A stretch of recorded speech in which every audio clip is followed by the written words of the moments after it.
시청자 여러분 안녕하십니까? 헬로티비 뉴스입니다. 정부가 20일부터 버스와 지하철 등 대중교통에서의 마스크 착용 의무도 해제했습니다. 시민들은 아직은 조심스럽지만 마스크 해제를 반기고 있는 상황인데요. 마스크 해제 첫날의 풍경 송효창 기자가 취재했습니다. 20일 아침 출근 시간.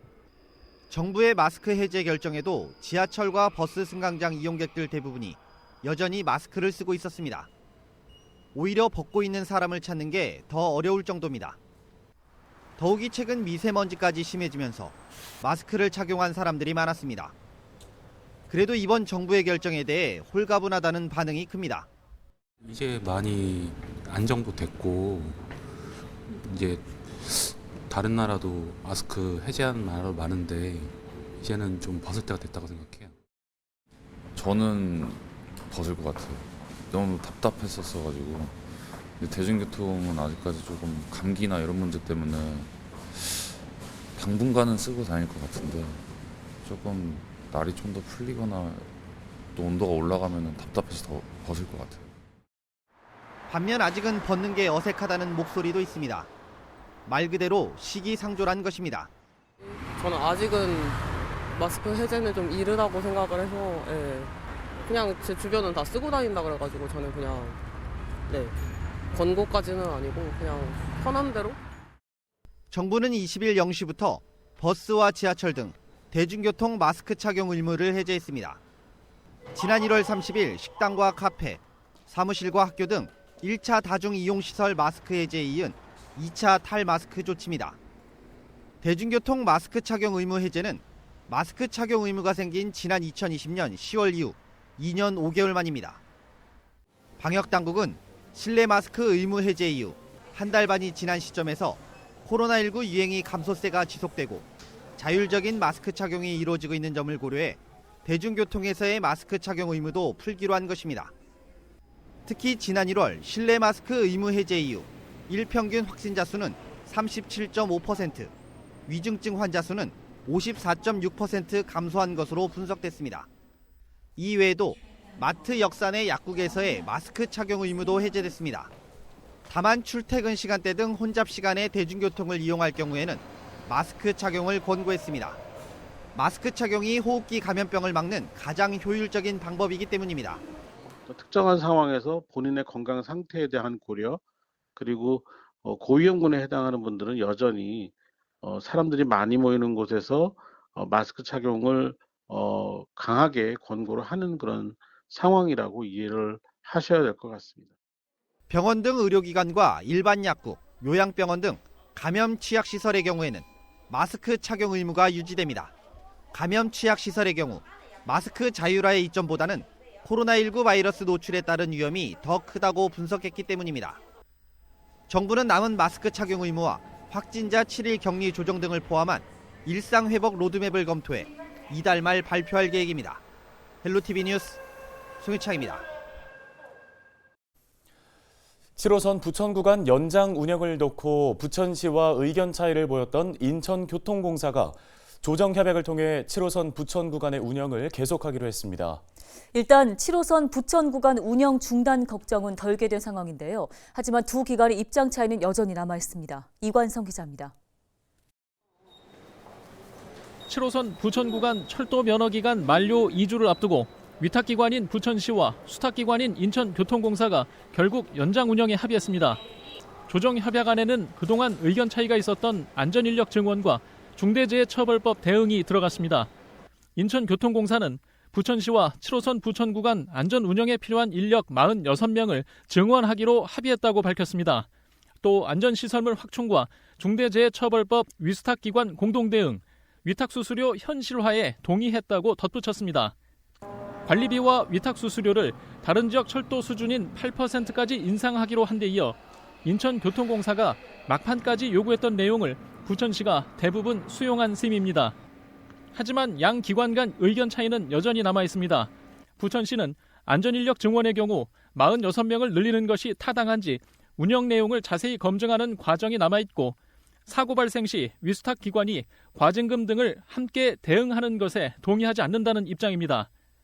7호선 부천 구간 운영 중단을 막는 것을 우선해 향후 법적 다툼이 발생할 경우 불리하지 않는 선에서 부천시가 조정 협약안에 동의한 것으로 보입니다. 부천시는 향후 중대재해처벌법 관련 대응 때 사안에 따라 운영기관뿐 아니라 위탁기관도 책임질 내용이 있을 수 있다는 시각입니다. 안전시설과 인력 관련 비용이 부족해 사고가 발생했다면 운영비를 지급하는 위탁기관에게도 책임이 있기 때문입니다. 하지만 사안에 따라 어떤 기관이 어떤 책임을 갖고 대응해야 하는지는 법원의 판단에 맡기겠다는 입장입니다. 중대재해처벌법 관련 공동대응 시 양 기관 간 책임 소재 관련 소송이 필요할 수도 있다는 얘기입니다. 부천시와 인천교통공사는 7호선 부천 구간 운영 연장 기간을 부천시와 서울교통공사 간 7호선 운영 의무 부존재 소송이 끝날 때까지로 합의했습니다. 부천시와 지하철 운영사들 간 갈등 관계는 여전히 남아 있습니다. 헬로티비 뉴스 이관서입니다.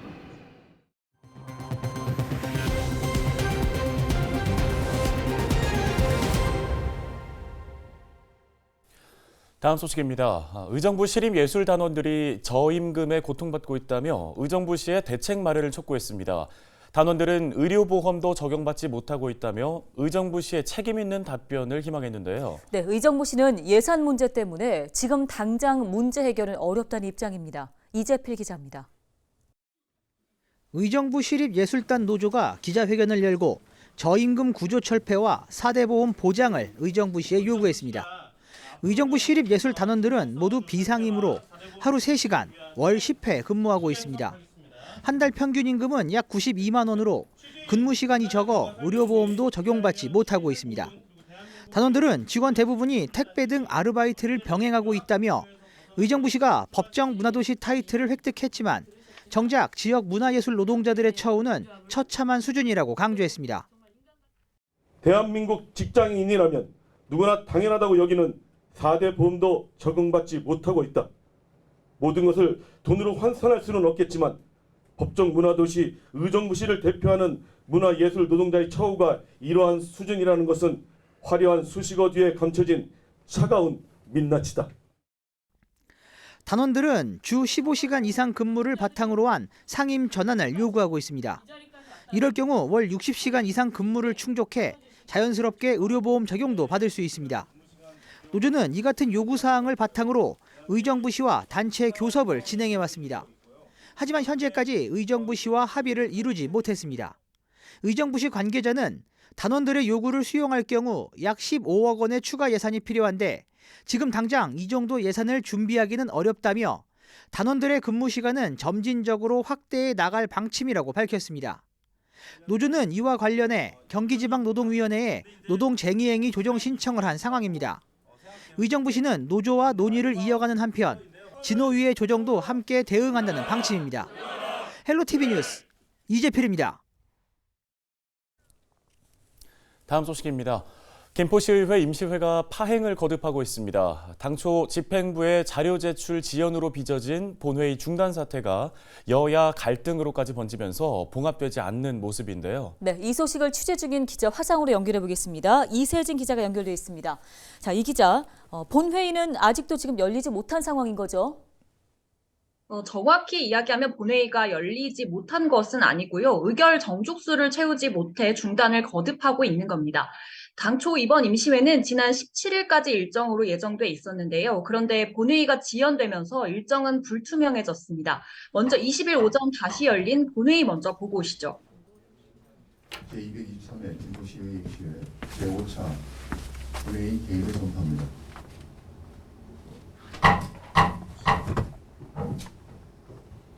계속해서 회의를 진행하여야 하나 의결 정족수가 충족되지 못하여 안건에 대한 의결이 불가하다고 판단되므로 오늘 의결 정족수 충족시까지 정회를 하고자 합니다. 네, 이렇게 된 배경을 한번 좀 다시 짚어볼까요? 네, 문제의 발단은 의회 운영위원회부터입니다. 임시회 첫날이었던 14일 의회 운영위원회로부터 이후 본회의까지 도미노처럼 지연이 됐습니다. 오전에 열렸어야 할 본회의가 오후에 열렸고 본회의장에서 더불어민주당 소속 배강민 운영위원장이 지연 이유를 설명했습니다. 집행부가 광역철도 수립에 관한 용역 자료를 제출하지 않았고 이를 의회 경시로 해석해서 위원회를 지연시킬 수밖에 없었다는 설명이었습니다. 그런데 배 위원장의 발언 직후 김종혁 국민의힘 의원이 자유 발언으로 지연 사태의 책임이 민주당에 있다고 반박을 하면서 여야 책임 공방이 시작된 겁니다. 네, 이게 지금 여야 갈등으로까지 번진 상황이라고요? 네, 이후 양측이 성명서를 번갈아 내면서 갈등을 키웠고요. 비판 여론이 커지자 지난 금요일에는 민주당에서 시민 사과문을 내기도 했습니다. 임시회 지연은 시민의 알 권리를 위한 결정이었다면서도 이유를 불문하고 질타받아야 할 일이라고 했고 또 그렇기 때문에 의회 재정비도 하겠다고 했습니다. 하지만 이후 다시 열린 20일 본회의도 민주당 의원들이 참석하지 않은 상태로 열렸고 역시나 도중에 중단됐습니다. 네, 지금 민생 현안들이 쌓여 있는 상태이기 때문에 여야가 이렇게 갈등하는 모습을 좋게 볼 수만은 없을 것 같거든요. 지역사회의 반응은 좀 어떻습니까? 임시회 파행이 길어지면서 시민들의 비판도 잇따랐습니다. 김포시 의회는 일을 하라면서 성명회를 낸 시민단체도 있었고요. 이번 임시회는 행정사무감사 계획을 짜고 공공기관 통폐합 등 주요 현안을 처리할 예정입니다. 파행이 장기화될 경우에 현안들이 뒷전이 된다는 지적을 피할 수 없을 것으로 보이고요. 자치법규에 따라 이런 지연 사태는 최대 15일까지만 허용이 되기 때문에 정해진 기간 안에 사안을 처리하지 못하면 오는 28일 이후에는 다음 임시회를 열고 해당 사안을 처리해야 합니다. 네, 알겠습니다. 오늘 소식은 여기까지 듣겠습니다. 이세진 기자였습니다.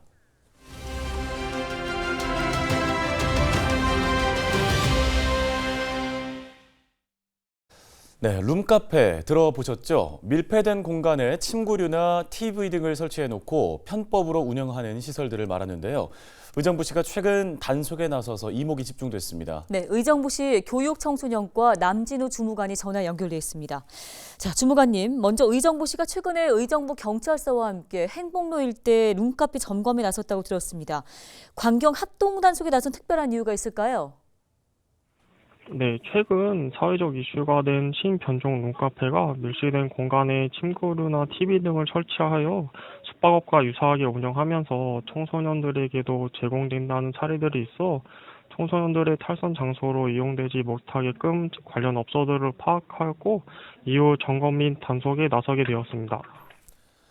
네, 실제 단속에 나서보니 현실은 어떻던가요? 네, 저희가 단속에 나섰을 때 주로 상가 밀집 지역의 업소들이 있었고 현장 점검 당시 신체 접촉이나 성행위가 이루어질 우려가 있는 밀폐된 공간에 침구류나 시청 기자재가 설치되어 있었고 숙박업소와 유사하게 운영되고 있어서 실제로 두 개 업소에서도 청소년들을 출입시켜 적발이 되었습니다. 네, 시 공무원들과 경찰 단속에 당시 룸카페를 이용하던 청소년들 매우 놀랐을 것 같습니다. 이게 발견된 청소년들에게 좀 책임을 묻게 되는 상황도 있을까요? 청소년들이 경찰들하고 같이 오니까 먼저 많이 놀라했고요. 근데 경찰분들이 청소년들에게는 잘못이 없다고 해서 청소년을 좀 안심시키면서 청소년들의 진술서만 쓰게 해서 보내게 했습니다. 네, 이번 단속에 적발된 곳들이 두 곳이라고 말씀하셨는데요. 이곳들은 그러면 어떻게 처분됩니까? 일단 청소년 출입 고용금지 표시 미부착 업소는 1차적으로 시정 명령을 내렸고요. 그 이후에도 개선되지 않을 시 과태료가 부과되며 청소년 출입 금지 위반 업소는 경찰서에 수사 의뢰를 요청하여 2년 이하의 징역 또는 2천만 원 이하의 벌금에 처할 수 있고 이후에 300만 원의 과징금도 내려지겠습니다. 예, 이렇게 룸카페가 지금 탈선 장소로 떠오르면서 일부 업주들 사이에서는 좀 억울하다라는 입장도 나오고 있습니다. 이게 그냥 일반적 룸카페라면 문제가 없다는 건데 이들에 대한 주장에 대해서는 어떤 의견이십니까? 일반적인 룸카페라고 하면 문제가 없겠지만 비디오방이나 멀티방 등 숙박업소와 유사하게 운영을 하면서 청소년들을 이용하게 하면 문제가 생깁니다. 그래서 여성가족부에서도 2013년도에 청소년 출입 고용금지 업소 결정 고시를 내놓았던 상태였고요.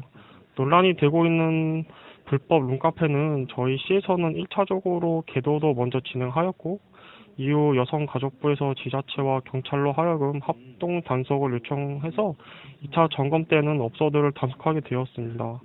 곧 여성가족부에서도 시설 기준에 대해 정확한 행정 예고를 한다고 하니 관련 업소들은 관련법을 유의하시어 청소년들이 출입하지 못하도록 주의하셔야 할 것으로 보입니다.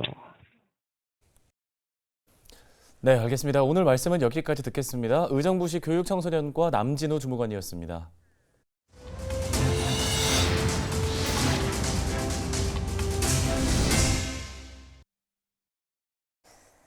다음 소식입니다.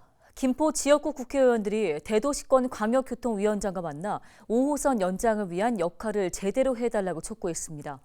김주영, 박상혁 국회의원은 16일 대광위와의 면담에서 5호선 추진을 위해선 대광위가 지자체 협의를 더 빨리 적극적으로 중재해야 하고 합의가 어려울 경우 대광위가 중재안을 제시해야 한다고 강조했습니다.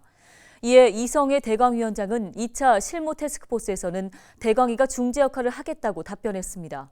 한편 5호선 김포 연장 노선은 지난해 11월 서울시와 김포시 간의 협약으로 일부 내용에 대한 합의가 있었지만 인천시를 포함한 지자체 사이의 노선 협의가 과제로 남아있는 상황입니다. 코로나19로 중단됐던 인천항 크루즈 관광이 3년 만에 재개됐습니다. 인천시는 독일 크루즈선인 하필로이드사의 4만 3천 톤급 유로파 2호가 승객 544명과 승무원 370여 명 등 총 914명을 태우고 19일 오전 인천 내항에 입항했다고 밝혔는데요. 해당 선박은 지난 10일 홍콩에서 출발해 일본 오키나와와 나가사키, 부산을 거쳐 인천항으로 입항했습니다. 이날 승객들이 하선한 오전 7시 30분부터 인천 내항 1부두에선 승객과 승무원들을 환영하는 행사가 열렸습니다. 환영 행사로는 국악 앙상블 공연과 전통 의상 체험, 한글 캘리그라피 체험 등으로 진행됐습니다. 기념 행사 후 승객들은 신포시장과 월미도 등 인천 지역 관광지를 둘러본 후 저녁 8시에 출항했는데요. 이 선박은 인천을 떠나 일본 오사카와 시미즈, 도쿄로 향할 예정입니다. 한편 올해 인천항에는 유로파 2호를 포함해 총 12회의 크루즈 입항이 예정돼 있습니다. 다음 달 7일에는 인천항 크루즈 터미널 재개장과 함께 투이 크루즈사의 9만 8천 톤급 선박인 마인시프 5호가 약 2,800여 명의 여객을 태우고 인천항에 입항할 예정입니다. 인천시가 최하위에 머물고 있는 생활안전지수를 오는 2027년까지 2등급으로 끌어올리기로 했습니다. 시는 시민 안전을 확보하기 위해 5개년에 걸쳐 추진할 안전도시 기본계획을 수립했다고 밝혔는데요. 생활안전지수는 행정안전부가 매년 발표하는 6대 지역 안전지수 중에 하나로 5개 등급으로 나뉘게 됩니다. 뉴스 마치겠습니다. 고맙습니다.